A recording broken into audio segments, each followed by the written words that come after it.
The average American household will spend over $9,000 replacing appliances and everyday products in the next decade. Not because things break, but because they were built to. Think about that number. $9,000. That's a car. That's a year of college. That's a family vacation every single year for a decade. And most people just accept it. They budget for it. They put it on a credit card and move on, because that's just how things are now. It's not how things have to be. And the fact that you're watching this tells me you already suspect something's wrong with that picture. Here's what I'm going to show you today. 5 brands, just 5, that repair professionals, engineers, and the most informed consumers in the country keep going back to. Brands built around a completely different philosophy than everything else on the shelf.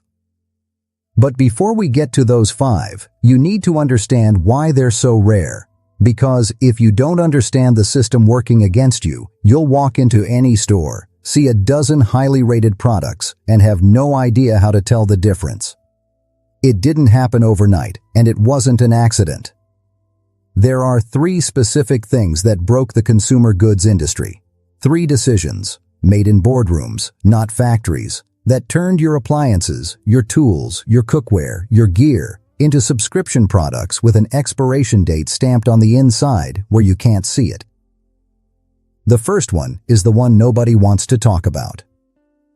Starting in the late 1990s and accelerating hard through the 2000s, private equity firms began buying up heritage American brands, names that had been family-owned for 50, 60, 70 years, names that had reputations built on a simple promise: this will last. When private equity buys a brand, the play is almost always the same. Cut manufacturing costs, offshore production, swap materials, raise PE, ISIS. Sell the brand again in 5 to 7 years at a profit and leave the consumer holding the bag. Maytag is the clearest example. For decades, the Maytag repairman wasn't just a mascot, he was a cultural fact. Maytag washers from the 1970s and 80s ran for 25-30 years without major service. Then the brand changed hands. Then it changed hands again. And according to repair technicians who've been in the business long enough to see both eras, what came out the other side wasn't really Maytag anymore. Same logo, different machine. That's driver 1, brand dilution through financial engineering. Driver 2 is what happens on the factory floor after the buyout, and it's more technical, but it hits your wallet just as hard. The materials swap. In the 1980s, a standard washing machine drum was steel. The motor housing was cast iron. The internal components were built to commercial tolerances. Even in residential products, you were essentially buying a light industrial machine for your home. Today, plastic tubs, aluminum components where copper used to be, thinner gauge metal throughout. And the industry will tell you this is progress. Lighter, more efficient, easier to manufacture. It's not progress. It's margin expansion dressed up as innovation. A repair tech in Minnesota, 22 years in the business, told me he can diagnose how old a machine is just by listening to it. The old ones have a different sound, he said. They're heavier. The tolerances are tighter. When something fails on a machine from 1987, it's one part. When something fails on a machine from 2018, you're usually looking at cascading failures because one cheap component takes out 2 others.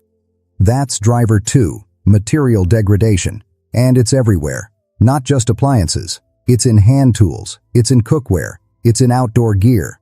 Once you know what to look for, you can't unsee it. The third driver is the most calculated. And honestly, this one makes me the angriest. Warranty window engineering. This is the practice of designing products to function reliably until just after the warranty expires, and then fail. Before you think that sounds like a conspiracy theory, there is documented legal history here. Class action lawsuits filed against multiple major appliance brands include allegations that failure rates spike measurably in months 13 through 18, right after the standard 1-year warranty closes. A couple in Oregon bought a dishwasher in 2020. Control board failed at 14 months. Out of warranty by 60 days. Repair quote, $340. New unit cost, $520. They bought a new one. That's exactly what was supposed to happen. The math on warranty window engineering works because most consumers don't track it. They don't notice that their last 3 appliances all failed between months 14 and 20. They just know things seem to break a lot. They absorb the cost, shake their head, and go back to the store. That's driver 3. And together, private equity brand destruction, material degradation, and warranty window design. These 3 forces have created a consumer goods landscape where lasting quality isn't the norm. It's the exception. Which brings us to who's doing it worst. Now let's talk about who's leading the charge. This isn't about hating specific companies. It's about consumer data, repair data, court records, and your wallet. Samsung appliances. If you're in the market for a refrigerator, a washer, or a dishwasher, the Samsung name is everywhere. The displays are beautiful, the features list is impressive, and according to multiple class action lawsuits, some of which have reached settlement, their French door refrigerators have shown compressor failure rates that repair professionals describe as almost predictable. The linear compressor in certain Samsung models was flagged in lawsuits alleging the company knew about elevated failure rates and continued selling without adequate disclosure. A family in Michigan bought a Samsung French door refrigerator in 2018. Compressor failed in year 4. Repair estimate, $1,100. Replacement unit, $1,800. They replaced it. And get this, the ice maker. Samsung's ice maker design has generated more consumer complaints, repair calls, and online forum posts than almost any other single appliance feature in the last decade. There's a Facebook group with over 90,000 members dedicated exclusively to Samsung ice maker failures. 90,000 people. That's not a product defect. That's a pattern. LG appliances face similar scrutiny. Their linear compressor technology, used across multiple refrigerator lines, was the subject of a class action lawsuit that resulted in a settlement covering certain model years. Repair technicians report that when an LG linear compressor fails, the replacement cost often approaches or exceeds 50% of the original purchase price. And according to repair industry data, these failures have been reported well within the expected product lifespan. A retired teacher in Florida bought an LG refrigerator in 2017. Compressor failed in 2021. She was quoted $1,300 for the repair. The fridge originally cost $1,600. She's still fighting with the extended warranty company. That's the other piece of this. Extended warranties sound like protection. According to Better Business Bureau complaint data, they're often designed to delay, dispute, and deny GE. Or what's sold under the GE name now, is worth mentioning because it's one of the clearest examples of brand dilution in action. The original GE appliance division was sold to Haier in 2016. The GE logo remains. The manufacturing philosophy is different. Consumer Reports data has shown GE appliances declining in reliability rankings across multiple categories since the acquisition. This isn't about where something is made. It's about what the acquiring company prioritized, and the data suggests it wasn't longevity. Here's the math that surprised me when I first saw it laid out. Take a standard washing machine. A budget option, around $650. Nationally, repair data suggests budget washing machines have a median lifespan of roughly 7 to 9 years before a major repair or replacement becomes necessary. Call it 8 years. That's $81 per year. Sounds manageable, except at year 8, you're buying another one, and another at year 16. Over 25 years, you've bought 3 machines, spent roughly $2,000 to $2,200, dealt with installation, removal, and appliance failure at the worst possible time. Because it's always the worst possible time. Now, a Speed Queen top-load washer, one of the 5 brands I'm about to recommend, runs about $1,000 to $1,100. Independent repair data and the company's own testing point to expected lifespans of 25 years under normal residential use. That's $44 per year, less than half, and you bought it once. This is the counterintuitive truth of durable goods. Cheap costs more, every time. The upfront number is bigger, but the lifetime cost is radically lower. And the hidden cost, The stress, the disruption, the service calls, the negotiating with warranty companies that never shows up in the price tag, but it's absolutely real. Buy right once or buy wrong repeatedly. Those are really the only two options. So here are the 5 brands that repair professionals, engineers, and brutally informed consumers keep coming back to. These aren't obscure, they're not all expensive, but they all share one philosophy: build it to last. Number 5. Darn Tough Socks. I know. Socks. But hear me out, because this brand is the clearest illustration of the buy once principle in a category nobody thinks about. Darn Tough is a Vermont-based company making merino wool socks with an unconditional lifetime guarantee. Not limited lifetime. Not under normal use with restrictions. Unconditional. You wear them out, send them back, they replace them. No questions. The reason they can offer this is because the product is built to a different standard. Merino wool, high stitch density, reinforced heel and toe. Contractors, electricians, and HVAC professionals swear by them. An electrician in Texas told me he's returned 1 pair in 5 years of daily wear. 1 pair. At $20 to $28 each, they're more expensive than drugstore socks. Over a decade, they're basically free by comparison. Number 4. Vitamix blenders. If you've ever burned out a $60 blender, you know the feeling, the smell, the noise, the sputtering, then the $60 you have to spend again. Vitamix has been manufacturing commercial-grade blenders in Ohio since 1921. Their residential units are built to commercial tolerances. The same machines running in restaurant kitchens for 8 hours a day. The motors are designed for continuous use. The blades are aircraft-grade stainless steel. A Vitamix costs between $350 and $600 depending on model. Repair data shows median lifespans of 15 to 20 years with basic maintenance. And critically, they're repairable. Parts are available. Service centers exist.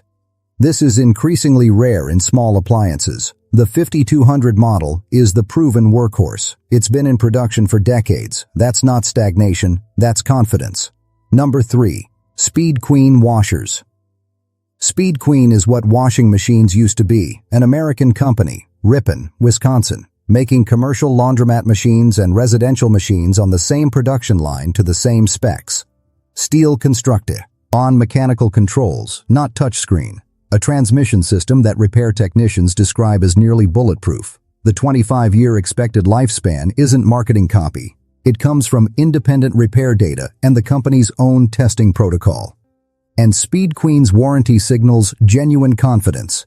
5 years on parts and labor, 7 years on the transmission, lifetime warranty on the stainless steel tub on select models. A homeowner in Colorado told me she inherited her grandmother's Speed Queen top load from 1998. Still runs. 1 repair in 25 years.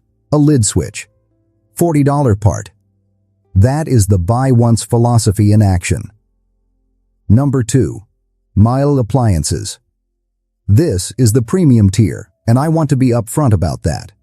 Miele is a German family-owned company, still privately held, that has never been acquired by private equity. That distinction matters enormously because their incentive structure is completely different from publicly traded competitors. Miele tests their appliances to 20 years of projected use before releasing them. Their dishwashers, vacuum cleaners, and washing machines consistently top reliability rankings across multiple independent testing organizations. Consumer Reports has rated Miele products at the top of their categories for reliability across multiple consecutive years. A Miele dishwasher starts around $1,100. A Miele vacuum runs $500 to $200. But parts are available. The machines are designed to be serviced. And a 20-year product lifespan means the cost per year math often beats cheaper alternatives decisively. If your budget allows for one Miele product, make it the vacuum, consistently praised by repair professionals for longevity, performance, and the simple fact that they still work after 2 decades. And number 1, the brand that best embodies the buy once philosophy across the widest range of products at any budget level. Lodge Cast Iron. Lodge has been manufacturing cast iron cookware in South Pittston, Tennessee since 1896. 128 years. Not bought by private equity. Not offshored. Not re-engineered when margins got thin. And here's what makes cast iron the perfect buy-once product. It genuinely improves with age. A well-maintained Lodge skillet is more non-stick at year 20 than it was at year 1. It cannot be scratched by metal utensils. It cannot warp. It has no non-stick coating to degrade. It will outlive you. A 10-inch Lodge skillet costs $20 to $35. That is not a typo. One of the most durable cooking surfaces ever manufactured, made by a company with an unbroken 128-year track record, costs less than a restaurant dinner for two. And Lodge is repairable in the truest sense. If it rusts, you re-season it. Repair professionals, outdoor enthusiasts, professional chefs, and generations of home cooks all say the same thing. Buy Lodge once, and you're done.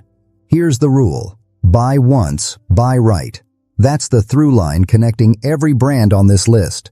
Darn Tough, Vitamix, Speed Queen, Miele, Lodge. None of them are selling you on smart features. None of them put a touch screen on something that doesn't need one.